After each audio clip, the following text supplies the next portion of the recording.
بسم اللہ الرحمن الرحیم۔ السلام علیکم۔ یہ پارٹ 12 ہے۔ آج ہم آپ کی خدمت میں کتاب پیش کر رہے ہیں رقص جنوں، مصنف بشرا سعید، آواز ہیرا مجید کی۔ یہ کتاب آپ کی خدمت میں بک شیئر پاکستان آڈیو لائبریری کی جانب سے پیش کی جا رہی ہے۔ دیگر معلومات اور کتابوں کے لیے آپ رابطہ کر سکتے ہیں 0300291960، واٹس ایپ نمبر 0333249573 پر محمد اظہر لطیف سے۔ معزز سامعین، آئیے سنتے ہیں پارٹ 12 صفحہ نمبر 119 سے۔ الماری کے خانوں میں کتابیں، فائلیں اور خطوط کے پلندے ٹھسے ہوئے تھے۔ کئی کاغذات اس قدر بوسیدہ تھے کہ ہاتھ لگانے سے راکھ کی طرح جڑنے لگتے تھے۔ اس نے ساری الماریاں کھنگال ماری، ایک ایک کتاب، کاغذ کے ایک ایک پرزے کو دیکھ لیا۔ اسے وہ نہیں مل سکا جو وہ ڈھونڈ رہی تھی۔ بے بسی کے مارے اس کی آنکھوں سے آنسو بہہ نکلے۔ ہونٹ کاٹتے ہوئے وہ فرش پر گھٹنوں کے بل گر گئی تھی۔ کمروں میں 5 الماریاں تھیں اور سب کی سب کاغذوں کتابوں سے اٹی پڑی تھی۔ وہ کنپٹیاں مسلتے ہوئے سوچنے لگی کہ اب کس الماری کی تلاشی لینا چاہیے۔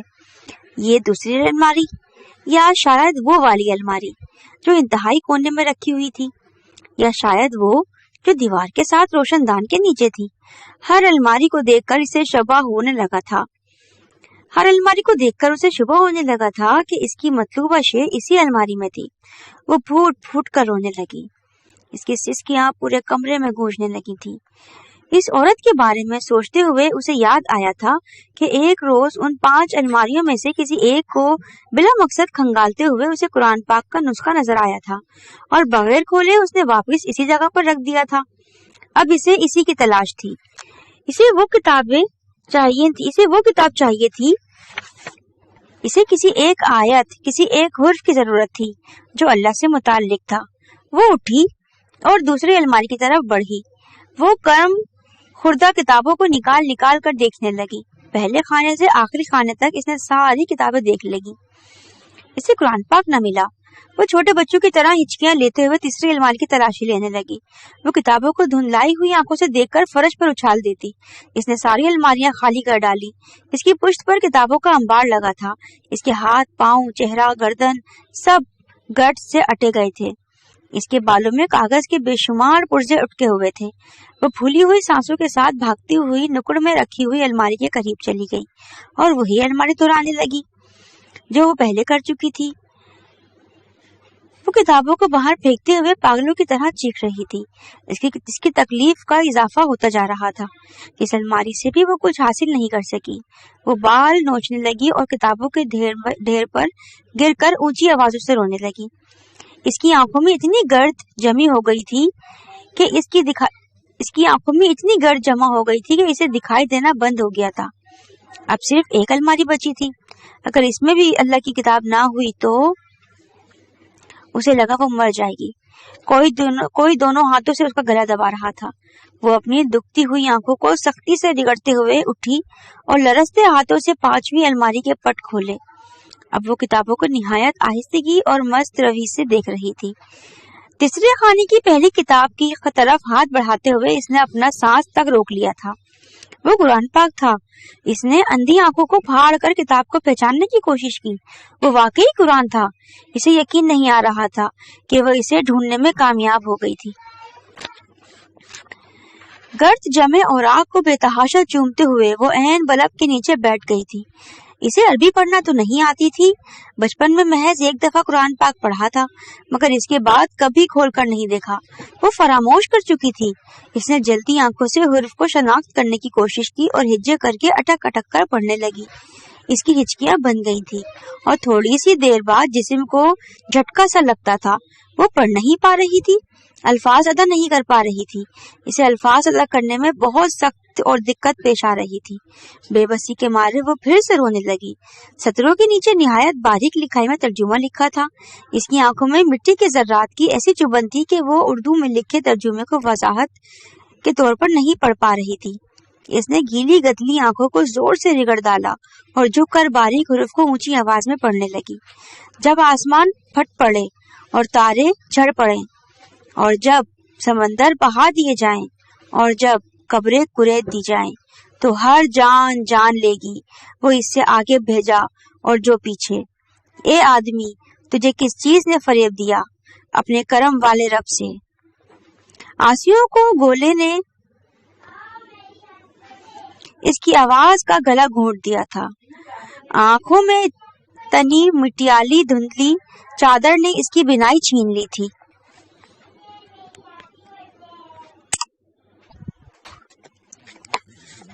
تجھے کس چیز نے فریب دیا؟ اپنے کرم والے رب سے، جس نے تجھے پیدا کیا پھر ٹھیک کیا۔ اس کند چھری سے ذبح کیا جا رہا تھا۔ درد کی شدت اس کی برداشت سے باہر تھی۔ جس نے تجھے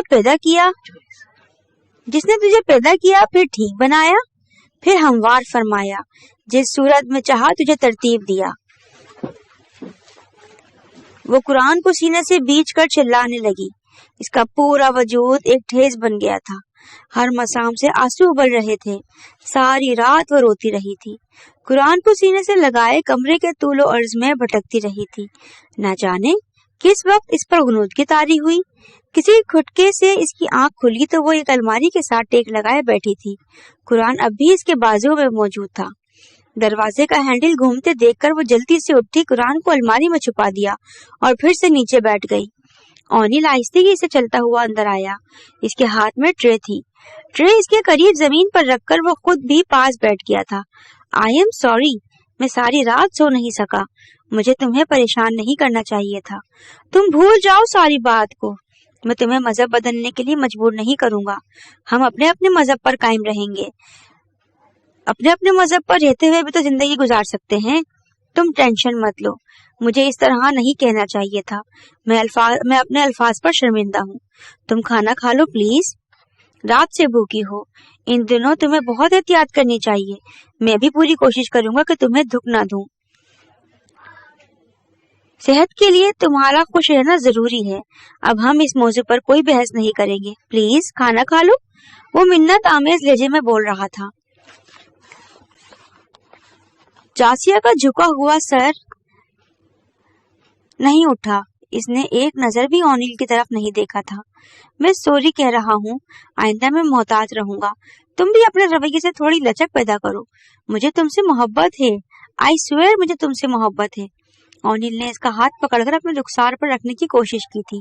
وہ لمس کسی جل تھیلے کا لمس تھا، نم رستا ہوا، راحت انگیز۔ اس نے جھرجھری لے کر اپنا ہاتھ جڑا لیا۔ اونیل کا چہرہ نظروں میں آتے ہی اس کی آنکھیں دہشت سے پھیل گئی تھیں۔ غلیظ پھوڑوں سے بھرا ہوا مکرو چہرہ، پیپ سے لتڑے زخم۔ وہ کھسک کر پرے ہو گئی۔ ایسا ہی چہرہ وہ پہلے بھی دیکھ چکی تھی۔ وہ مظلوم بکھارن اسے یاد آ گئی تھی، اور یہ بھی یاد آ گیا تھا کہ وہ کیا کہا کرتی تھی۔ وہ اسے کوڑی کہہ کر پکارتی تھی۔ وہ اسے کوڑی کہا کرتی تھی۔ کوڑی اے کوڑی، ای کوڑی ہے۔ ایک وحشت بھرا کہکہا زہریلے بھڑکی مانند اس کے کان میں بنبنایا۔ بے اختیار اس کی نگاہ اپنے ہاتھوں کی جانب بن گئی۔ وہی ادھڑی ہوئی جلد والے چرے، پھٹے ہاتھ، گلابی گڑوں سے پرکلائیاں، لیس دار مواد سے بھرے ہوئے آبلے۔ وہ اپنے ہاتھوں پر آنکھیں گاڑے پاگلوں کی طرح چیخنے لگی۔ تے کوڑی ہے، تیرو من کے بھیترو ماں کھوڑی ہے۔ ہوا میں زہریلے سرگوشیاں سرسرا رہی تھی۔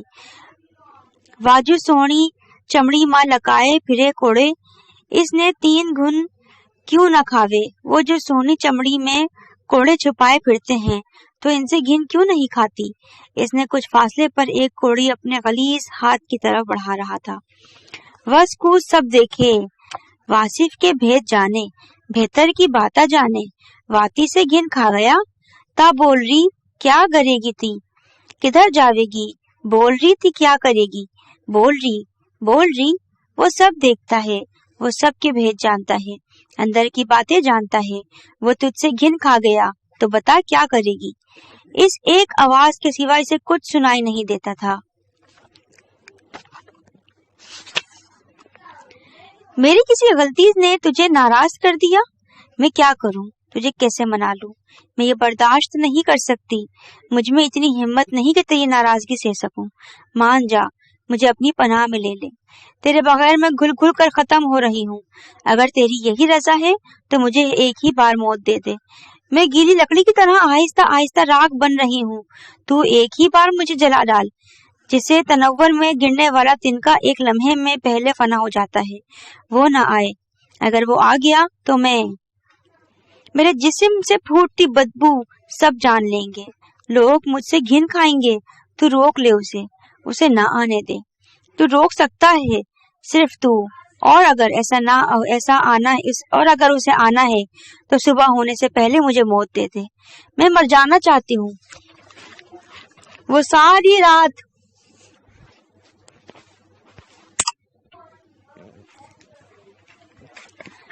گڑ گڑاتی رہی. صبح ہوئی لیکن وہ زندہ رہی. پھر آہٹ پر اس کی نظر دروازے کی اور رینگنے لگی. اماں گڑ والی روٹیاں پکاتے ہوئے کوئی لوک گیت گنگنا رہی تھی. کنیز صحن میں بکھرے املی کے پتے اور بگو کی مہنیاں سمیٹتے ہوئے جھاڑو کو چنور کی مانند لہرا رہی تھی اور آپ ہی آپ ہونٹوں میں مسکائے جا رہی تھی. ابا جان بوجھ کر صبح سویرے گھر سے نکل گئے تھے تاکہ اماں اجی سے تنہائی میں بات کر سکیں. دھوپ ابھی آنگن میں نہیں پھیلی تھی. اماں مرغیوں کو ڈربے سے نکالتے ہوئے بیرونی دروازے کی سمت دیکھ رہی تھی. کنیز دروازے کے پاس بلا مقصد جھاڑو لگا رہی تھی.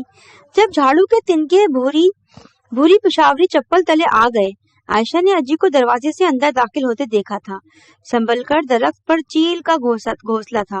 چیل ترا ترا کرتی درخت کے گرد چکر لگا رہی تھی. گلی میں ٹٹریاں آسمان پر سمت گردنیں اٹھائے بارش کی آس میں بین کرتی تھی. اجی کے قدموں کی دھمک یوں گونجی تھی جیسے ڈھول پر لمچی سے ضرب لگائی جاتی ہے. اس نے کسی سے بات نہیں کی، کنیز کے سلام کا جواب بھی نہیں دیا. اماں کے ساتھ اندر کمرے میں چلا گیا تھا. تجسس کے ساتھ ہاتھ مجبور ہو کر کنیز دروازے سے کان چپکا کر کھڑی ہو گئی تھی. عائشہ نے راکھ بدن کو گھسیٹنے کی کوشش کی اور کئی کرنوں کی مسافت طے کرنے کے بعد پرانے سامان والی کوٹری میں پہنچی. کچی دیوار کا سہارا لے کر وہ زیر لبی میں بولنے لگی. تو نے مجھے چھوڑ دیا ہے؟ میری آواز تجھے تک کیوں نہیں پہنچتی؟ تو میرے ساتھ ایسا کیوں کر رہا ہے؟ وقت کسی گاڑے مایا کی طرح رینگ رہا تھا. اجی کے بولنے کی مدھم آواز اس کے کانوں میں یوں اتر رہی تھی جیسے وہ کسی کنویں کی تہ میں بیٹھا بول رہا ہو. پھر اس نے اماں کو چیختے سنا. اس کی ٹانگوں سے جان نکل گئی. اس کا نچلا دھڑ زور سے کانپا اور وہ راکھ کی طرح ڈھے گئی. قدموں کی چاپ اس کی سمت بڑھ رہی تھی. کنیز نے دروازے سے اندر جھانکا. وہ رو رہی تھی. ایک جلتی نگاہ اس پر ڈال کر کچھ کہے بغیر لوٹ گئی. اس کی آنکھوں سے پھوٹتی نفرت کی چنگاریاں ہوا میں معلق رہ گئیں. میں کسی اور کی نظروں میں نہیں آنا چاہتی. مجھے اپنے پاس بلا لے. مجھے لوگوں کی نظروں سے بچا لے. میرا ہاتھ نہ جھٹک. میں نے جان بوجھ کر کوئی گناہ نہیں کیا. تو بے شک میری بے گناہی پر ثابت نہ کر، پر مجھے چھپا لے. لوگوں کی نظروں سے چھپا لے. مجھے اپنے پاس بلا لے. اللہ مجھے موت دے دے اس سے پہلے کہ کوئی اور مجھے دیکھ لے. مجھے اٹھا لے. اسے لگا کہ دروازے کے پاس کوئی کھڑا ہے. وہ اجی کی محض ایک جھلک دیکھ پائی تھی. وہ لمبے لمبے ڈک بھرتا صحن پار کر گیا.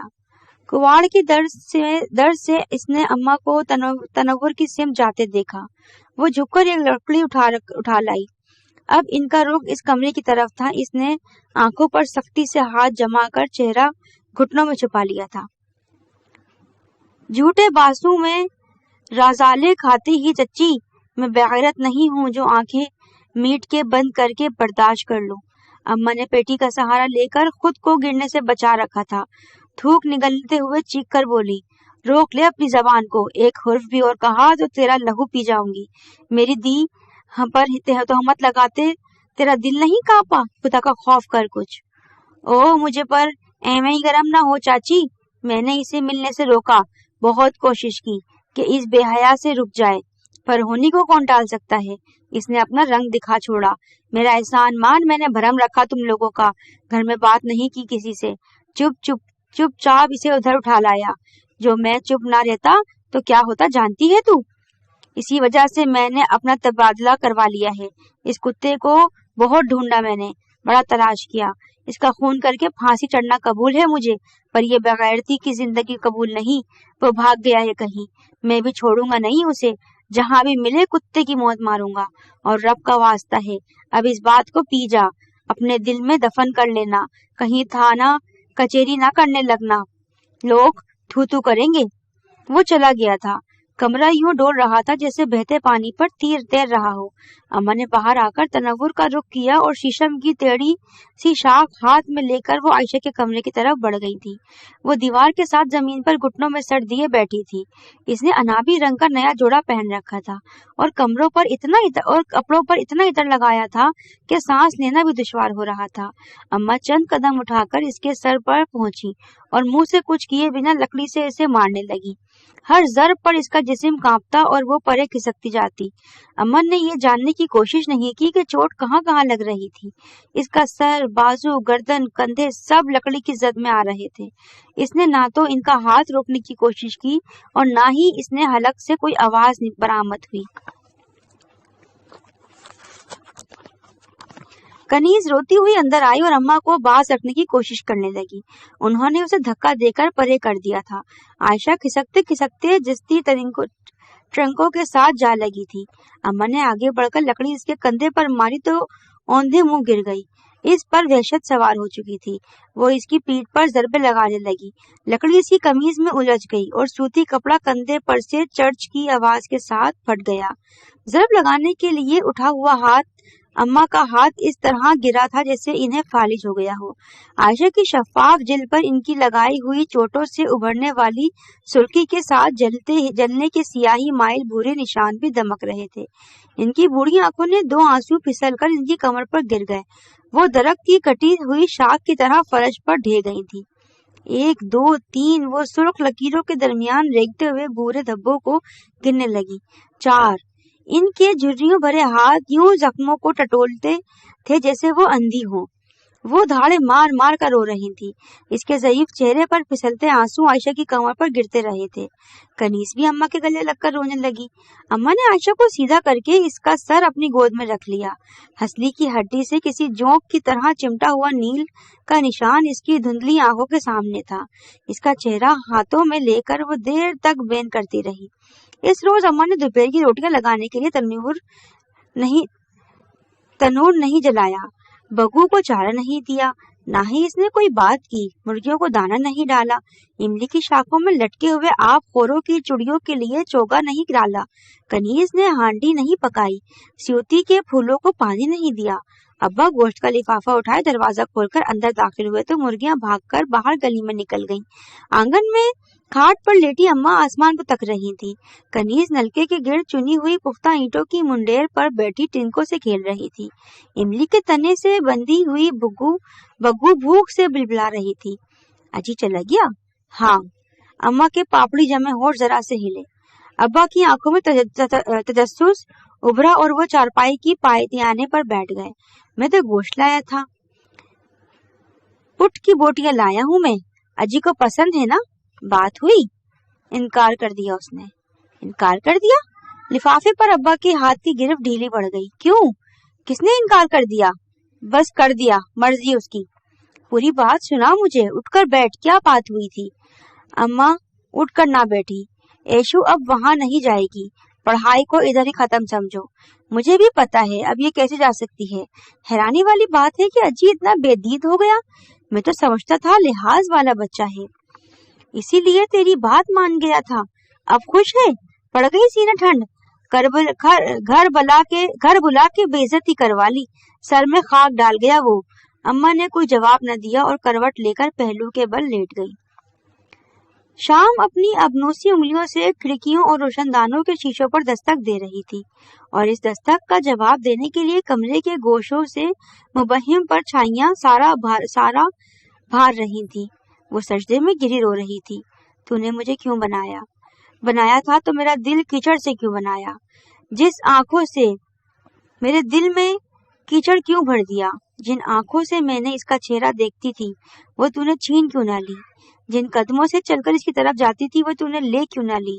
जिन हाथों से इसे छुआ करती थी वो तूने मफलूज क्यों ना कर दिए? जिस जुबान से इसे मुखातिब करती थी वो तूने छीन क्यों ना ली? तूने क्यों ना रोका मुझे? वो आंसू से भीगा चेहरा उठाकर चीखने लगी। मैं बर्बाद हो गई, मैं कोड़ी हो गई। वो अपने मुंह पर तमाचे मारने लगी। मैं कोड़ी हो गई, बर्बाद हो गई मैं। तूने क्यों बनाया मुझे? क्या तुझे मुझसे घिन नहीं आती? क्या तुझे मुझसे घिन आती है? क्या तू मुझे इस गंदगी से नहीं निकालेगा? मेरा हाथ नहीं पकड़ेगा? क्या तुझे मेरे गले सड़े जख्मों से घिन आती है? तू निकालेगा मुझे? वो अपने चेहरे पर थप्पड़ मारती रही। मेरे पास कुछ ना रहा, मैं बर्बाद हो गई। आग लग गई है मुझे। क्या दोज़ख की आग ऐसी ही होगी? क्या वो भी यूं ही जलाती है? मेरे अंदर अलाव जलते हैं। मैं तुझे ना बचाऊंगा, मुझे सुकून नहीं देगा। तू मुझे ना बचाएगा, मुझे सुकून नहीं देगा। दरवाजे से अंदर आता ओनिल छुटक कर रह गया था। पिछले कई रोज से वो इसे इसी हालत में देख रहा था। वो बैठी अपने आप से बातें करती रहती, फिर अचानक पागलों की तरह चीखने चिल्लाने लगती, खुद को मारने लगती। इसे देखकर डर जाती, बिदक कर परे हो जाती, कभी बिल्कुल चुप होकर नाखून चबाने लगती। रात को बत्ती जलाकर खुद को आईने में देखती और दहशतज़दा होकर चीखने लगती। इसने आलिया को मुस्तकिल घर में रहने का पाबंद कर दिया। एक चौकीदार भी रख लिया था। चौकीदार का काम बुनियादी तौर पर जासिया पर नजर रखना था। इसे डर था कि वो घर छोड़कर चली जाएगी। जब इसकी बीमारी बढ़ती चली गई और संभलने की कोई उम्मीद न बनती, तो वो इसे साइकियाट्रिस्ट के पास ले जाने लगा। साइकियाट्रिस्ट के इलाज के बावजूद इसकी ज़हनी अबतरी दूर नहीं हुई थी। हर सेशन के बाद डॉक्टर से कहता कि आपकी मिसेस ताउन पर आमादा नहीं। इसने मौलिज तब्दील करके देख लिया, फिर भी कोई फर्क नहीं पड़ा।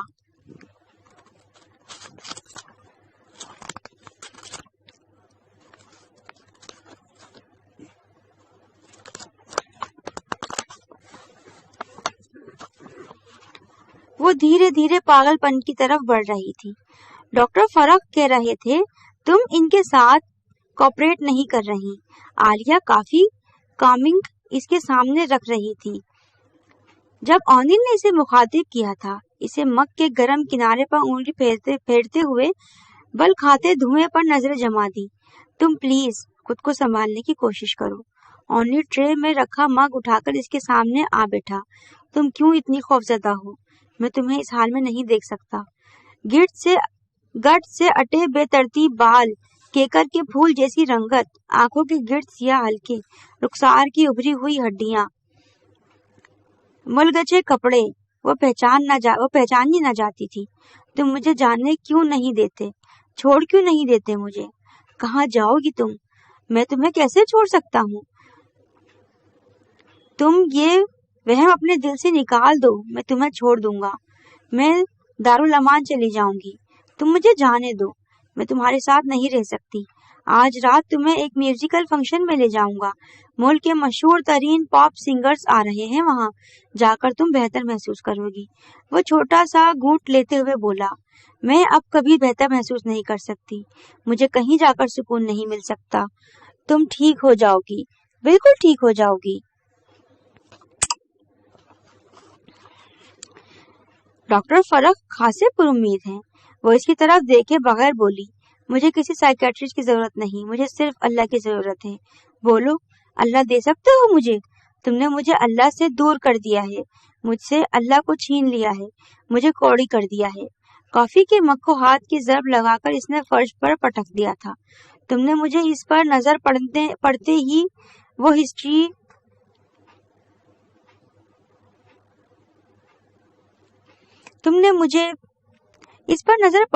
वो हिस्ट्रियाई अंदाज में चीखने लगी। तुम्हारी घिनौनी शक्ल से मुझे खौफ आता है। तुमने मुझे भी अपने जैसा बना दिया, मैं भी कोड़ी हो गई। ये तुमने मेरे साथ क्या किया? आलिया इसे संभालने के लिए आगे बढ़ी, लेकिन वो बिल्कुल बेकाबू हो गई थी। ओनिल अपनी जगह से उठा और इसे पकड़ने के लिए बाजू फैलाए। मुझे हाथ मत लगाना, दूर रहो, अपने हाथ मुझसे दूर रखो। वो खुद को आलिया की गिरफ्त से छुड़ाकर उल्टे कदम भाग पड़ी। इसका पांव कारपेट में उलझा और वो मुंह के बल मेज के ऊपर गिर गई। मेज का किनारा इसके पेट में घुस गया था। वह दोनों हाथ पेट पर रखकर चीखने लगी। ओनिल ने चौकीदार और आलिया की मदद से इसे गाड़ी में पिछली नशीस पर लिटाया। अस्पताल पहुंचने से कबल ही वह बेहोश हो गई थी। सफेद चादर वाले बेड पर आंखें खोलकर इसे खुद पर झुका हुआ ओनिल दिखाई दिया था। इसने सख्ती से आंखें मूंद ली थी। अगले चंद लम्हों में इसे पता चल गया था कि गिरने के बाइस वो माँ बनने से महरूम हो चुकी थी। न जाने क्यों इसे अपनी गोद खाली होने पर भी दुख नहीं हुआ। ओनिल बहुत गमगीन और निढाल था। वो इसके करीब बैठा मुसलसल इसे तसल्ली दे रहा था। इसने एक बार भी आंखें खोलकर इसे नहीं देखा था। जब वो अस्पताल से घर लौटी तो कीना के फूल मुरझा चुके थे। मुरगुरे की झाड़ियां जो जूंज हो गई थी। अनार के गुलाबी फूलों को बदलते मौसम ने चाट लिया था। अमलतास के शगुफों का जर्द रंग धूप से उड़ा दिया था और सिख चैन के पत्तों पर बर्स के दाग थे। असूज का चांद पश्चिमी दीवार की मुंडेर पर टकचिका था। मशकी घोड़ी जैसी रात दिल की चाल चलती अपने समों से धरती को रोनती जा रही थी। सितारे आसमान के सीने के छेद थे जिनसे जलती रोशनी की फवारियां बरस रही थी। इमली एक बरहन थी जो बाल बिखराए सर्द आहें भर रही थी। नहर पार वाले बेले में गीदड़ रोते थे। वो आंगन में चौकी पर बैठी अपने हाथों पर साबुन मल रही थी। अम्मा बगू की रस्सी खोलकर इसे पुरानी कोठरी में ले जाने लगी और इसके करीब रुक गई। चंद्रिये, इसे क्या होगा? वो मेल नहीं जो साबुन उतार सके। अम्मा ने इसके करीब बैठे हुए नरमी से इसके हाथ साबुन की टिकिया ले ली। वो अपने हाथों पर लगाए हुए झाग को जिल्द पर रगड़ती रही। इसे तो अब आब जमजम भी नहीं धो सकता। तौबा में क्या कुफर बक गई हूँ। अम्मा ने आसमान की सिम देखकर कानों को हाथ लगा लिया। कमली ना बन, अंदर चल, जाके सो जा। नसीबों से कौन लड़ सकता है? जैसी लिख दी लिखने वाले ने, मर्जी सोने रख दी। हेर फेर नहीं हो सकता इसके लिखे में। इनकी आवाज भुर्रा गई थी। एक बात सुन, इसके घुटनों पर हाथ रखकर वो बोली, इनकार न करना, ना ही ये समझना कि मैं तेरी दुश्मन हूँ। वो है ना रफीक जिसकी बीवी जचके में फोत हो गई थी, अपनी बरादरी का है। देखा होगा तूने, कई बार तेरे अब्बे से मिलने आया है। मुंह पर इसके चेचक के दाग हैं, पर दिल का चंगा है। वो जो परसों बारी जैसे वाली औरत आई थी, नसरीन थी वो, रफीक की बहन। साफ बात तो इसने नहीं की, पर मतलब यही था कि गोल मोल लफ्जों में तेरा रिश्ता मांग रही थी। आयशा के चेहरे पर हैरत बिखरी ना ही आंखों में तेज के आसार पैदा हुए। इसके चेहरे के सारे खतूत यूं साकित थे जिससे किसी पत्थर पर कुदी हुई लकीरें। वो चुपचाप मुंह और गर्दन पर झाग मलने लगी थी।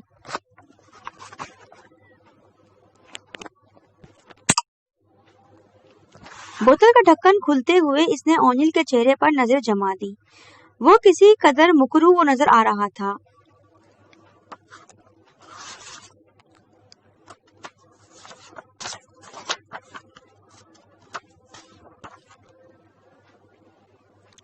मुंह और गर्दन पर झाग मलने लगी। तेरी मर्जी हो तो बात चलाऊं? अम्मा ने इसका घुटना हिलाया। तेरे जोड़ का नहीं है वो, पता है मुझे। करीम बख्श भी सुनकर गुस्से होगा। मैं ये नहीं कहती कि तुझ पे कोई ऐब है, इसलिए तेरा विया दोहा जो से कर दूं। बरादरी में तेरे जोड़ का कोई है भी नहीं। वटा जमींदार है वो।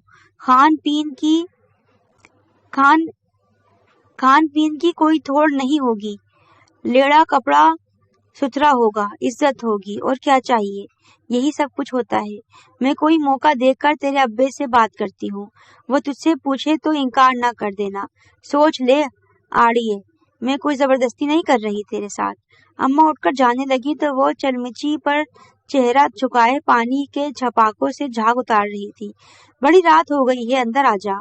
करीम बख्श जाग गया तो गुस्सा करेगा। चल मेरी दी, मैं आ जाती हूँ अम्मा, तुम चलो, इसने नीची आवाज में जवाब दिया। अम्मा के जाने के बाद इसने साबुन की तरफ हाथ बढ़ाया, लेकिन फिर झुझक कर रुक गई। इससे कुछ नहीं होगा। मैं क्यों खुद को धोती हूँ? इसे क्या फर्क पड़ेगा? धतूरे को 100 साल चीनी के शीरे में पका लो, वो मीठा नहीं होगा। उगाल दान में किसी ने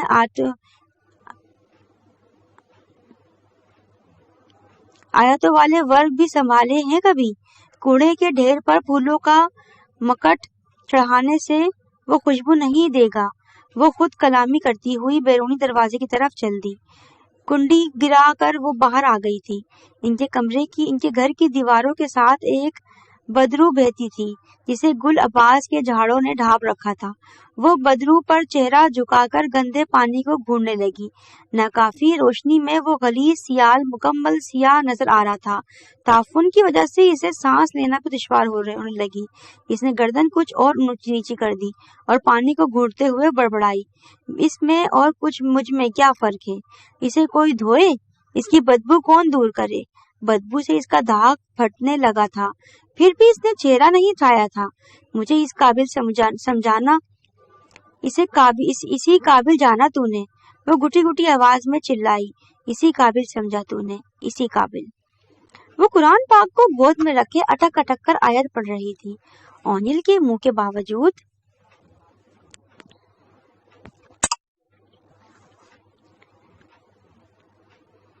ओनिल के मना करने के बावजूद वो अलमारियां वाले कमरे में सोने लगी थी।